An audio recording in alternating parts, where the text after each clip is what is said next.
السلام عليكم ورحمة الله وبركاته. زمان كده وأنا في العشرينات كنت شغال في مكان، وكان صاحب المكان ده بيحب أوي شغل المشايخ. مشايخ مش المشايخ بتوع قال الله وقال الرسول والناس الطيبين دول، لا، المشايخ بتوع الحجبة والأعمال والكلام ده كله والحاجات دي. طبعا يعني الناس دي بيبقى لها شوية سمات كده وشوية مميزات اتعرفت عليها في هذا التوقيت، وقدرت أوصل لبعض الأشياء يعني ممكن أقول لكم عليها من جانب من الحاجات اللي أنا شفتها في حياتي. الراجل ده دايما بيعتمد على انه يعمل اثاره للاخرين، اثاره للاخرين عن طريق ان هو مثلا يقول لك ايه، ازيك يا فلان. تقول له ازاي عارف اسمي؟ جايز حد نده على اسمي قدامه، يقول لك على فكره المشكله اللي حصلت لك في الوقت الفلاني ده انا عرفتها. او ينوه لك على حاجه محدش يعرفها غيرك ويبدا يقول لك عليها ويتكلم عنها، فتبدا انت تقول الله، ده الراجل كده يبقى ولي من اولياء الله الصالحين. طبعا هو لا ولي ولا نيله، كلهم دجالين ونصابين وحراميه. تمام، وبيشتغلوا على جهل البني ادم اللي قدامهم وانبهاره وحبه لمعرفه الاشياء اللي هي فيها غيب وكده. تمام. زمان كده كان في شخص ما جه قال لي برضه عشان يبهرني بالكلام ده، انت عندك مشكله في الحاجه الفلانيه وعندك مشكله في الحته الفلانيه، بس انا من طبعي ان انا ما بنبهرش بسرعه، فما اتخطفتش معاه، بس سالت نفسي سؤال، طب هو عارف منين الحكايه دي؟ بدات بعد كده امشي ورا الموضوع واختلطت بكذا شكل وكذا نوع من الناس دي وتعاملت معاهم عن قرب. يعني بحكم شغلي مع الراجل اللي كان بيحب الناس دي.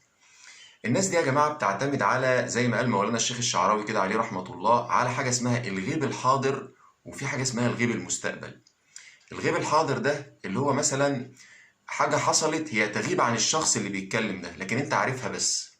فمثلا يبدأ يشتغل على الكلام ده، الحاجات دي اللي بيعرفها له أعوانه من الجن والحاجات ديت، وبيقول له عليها، وهي بتبقى حاجة حصلت لك بالفعل، فهي مش غيب، هي غيب عنه هو لكن مش غيب عنك انت ولا عن الناس اللي هم التانيين دول اللي هو بيتعامل معاهم، لأنهم بيبلغوه بيها عشان يعمل إبهار للي قدامه ويبدأ ينصب عليه ويعمل عليه شبكة النصب والخداع اللي هو بيعملها.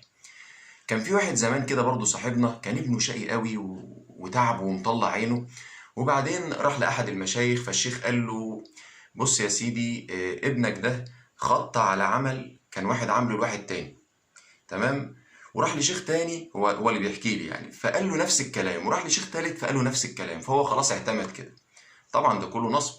مفيش حاجة اسمها واحد كان عامل عمل لواحد تاني وواحد خط عليه فهو اللي شال الليلة.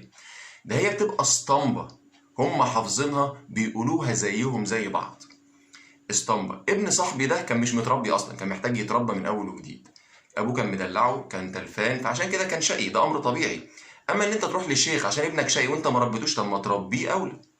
تمام. موقف تاني حصل، شخص ما كان تعبان وكان برضو لواحد صاحبنا، فراح للشيخ وبرضو كان بيحب يلف على المشايخ، فقال له عرف طبعا ان هو مفلس الاول عشان مش هيعرف يحلبه ولا يعرف ياخد منه فلوس، فقال له يا شيخ ده انا رحت لفلان وفلان وفلان، فقال له بقى لا، روح لده وقول له الشيخ فلان بيقول لك بأمارة السبحة الفلانية عالج الشخص اللي تعبان ده يعني. بالفعل الشخص ده راح للشيخ التاني وقال له بأمارة الحاجة الفلانية الشيخ مثلا عباس بيقول لك عالج فلان الفلاني اللي تعبان. فطبعا التاني يسكت، لا، ركب على الحوار على طول وقال له الله، الواد ده يعرفني منين؟ لا ده يعرف ده، ولا في سبحة ولا في حكاية ولا في رواية، كل الحكاية ان هو ركب على الحوار. زي ما انت يجي لك واحد كده يقول لك ايه، انا سمعت انك ذاكرت لفلان الفلاني وانت شاطر قوي في تدريس الماده دي وعايزك تذاكرها لي لان انا سمعت انك ذاكرتها له وهو جاب الدرجات النهائيه. انت لا تعرف الشخص ده ولا ذاكرتها له ولا حاجه، بس انت بتركب على الحوار بحب عن جاهيه نفسك، اللي هو انا يعني اقدر اعمل اي حاجه. نفس الحوار كده، بيركبوا على الحوار بينصبوا على الناس وعندهم استنباط حافظينها يقولها لك. زي ما كده مثلا ايه، تجيب صنايعي عندك في البيت يشتغل، فيقول لك مين الحمار اللي ركب لك مش عارف ايه دي. هو طبعا اي صنايعي لازم يجي يشتم في الصنايعي اللي قبله، هي اسطمبه كده حافظينها. ممكن يكون الصنايعي ده هو اللي عاملها اصلا بس نسي ان هو جالك قبل كده فيشتم نفسه عادي. هم برضه عندهم استنباط عشان ينصبوا على الناس ويخدعوا الناس ويصوروا لهم ان هم بيعرفوا غيب، بس طبعا اللي بيعرفوه زي ما قلت لك غيب حاضر.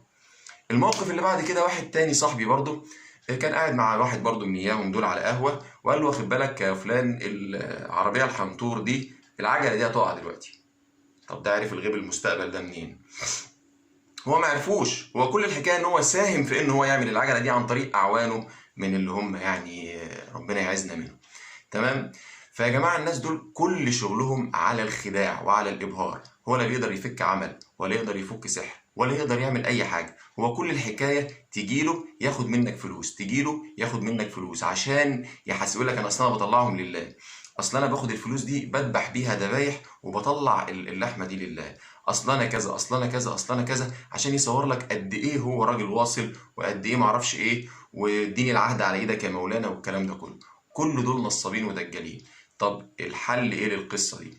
الحل في القصه دي انك ترجع لربنا سبحانه وتعالى.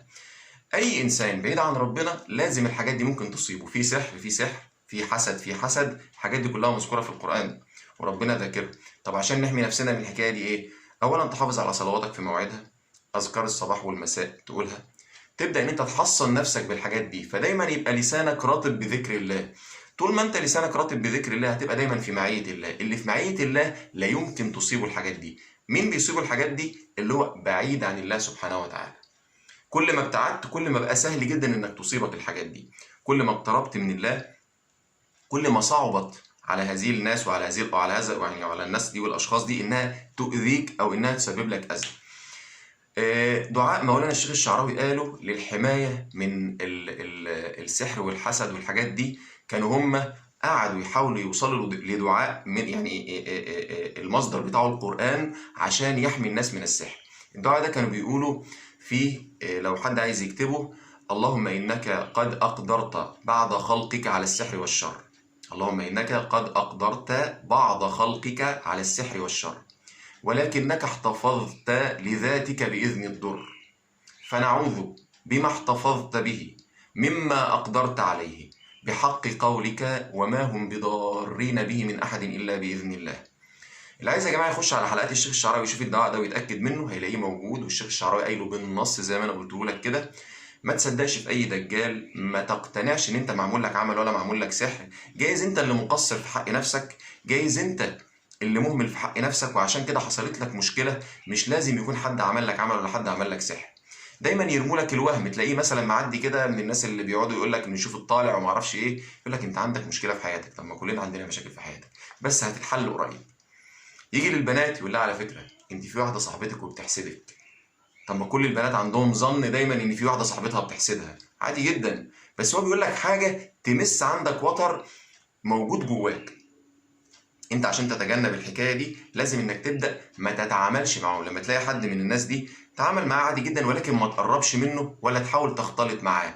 كلهم لهم اساليب قذره واساليب نجسه وعفنه، انت في غنى ان انت تتعامل معاهم بيها او ان انت تخش معاهم فيه. خليك دايما في معية الله، حافظ على صلاة الفجر في ميعادها، صلواتك في موعدها، أذكار الصباح والمساء. خلي دايما في يومك جزء قرآن تتلوه وتقرأه على قد ما تقدر. حتى لو ما بتعرفش تقرأ القرآن ممكن ان انت تبدأ تسمع تلاوات القرآن او اقرأ على قد ما تعرف. تمام، عشان تبقى دايما في معية الله والله يحفظك ان شاء الله.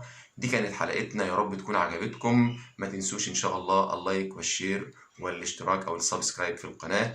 كانت هذه حلقتنا، أرجو أن تكون قد أعجبتكم، والسلام عليكم ورحمة الله وبركاته.